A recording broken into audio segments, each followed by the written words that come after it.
Telangana BJP అధ్యక్ష పదవిపై suspense కొనసాగుతోంది.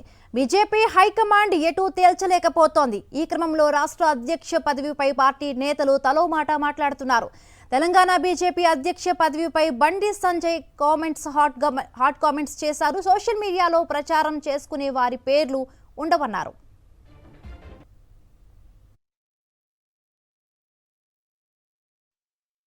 నేను లైన్లో లేను, నాకు కేంద్ర హోంమంత్రి శాఖ ఇచ్చింది నాకు. కాబట్టి ఏ కార్యకర్తను కూడా కమిట్మెంట్తో పార్టీ కోసం సిద్ధాంతం కోసం పనిచేసే కార్యకర్త పార్టీ నిబంధనలకు అనుగుణంగా పనిచేయాలి.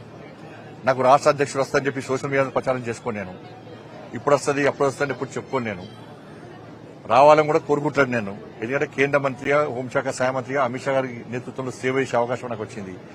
గతంలో రాష్ట్ర అధ్యక్షుడిగా పనిచేసి ఇక్కడ కార్యకర్తల సత్తా ఏందో మేము నిరూపించినాం. మొన్న ఎమ్మెల్సీ ఎన్నికలు కూడా కార్యకర్తల సత్తా ఏందో నిరూపించినాం. 8 ఎమ్మెల్సీలు 8 ఎంపీలు గెలిచాం, 8 ఎమ్మెల్యేలు గెలిచినాం. భారతీయ జనతా పార్టీ కార్యకర్తల సత్తా ఏందో నిరూపించినాం.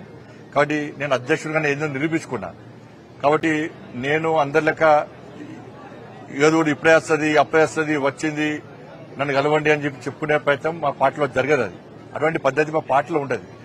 పార్టీ నిర్ణయిస్తుంది.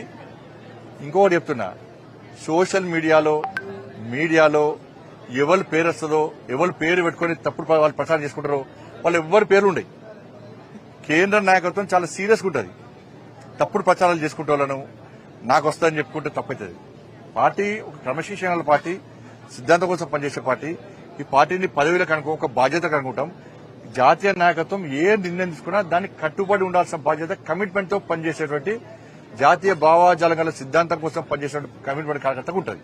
ఇది గుర్తుంచుకోవాలి. అందరం కూడా కార్యకర్తలను కన్ఫ్యూజ్ చేయొద్దు, ప్రజలను కన్ఫ్యూజ్ చేయొద్దు, తప్పవుతుంది.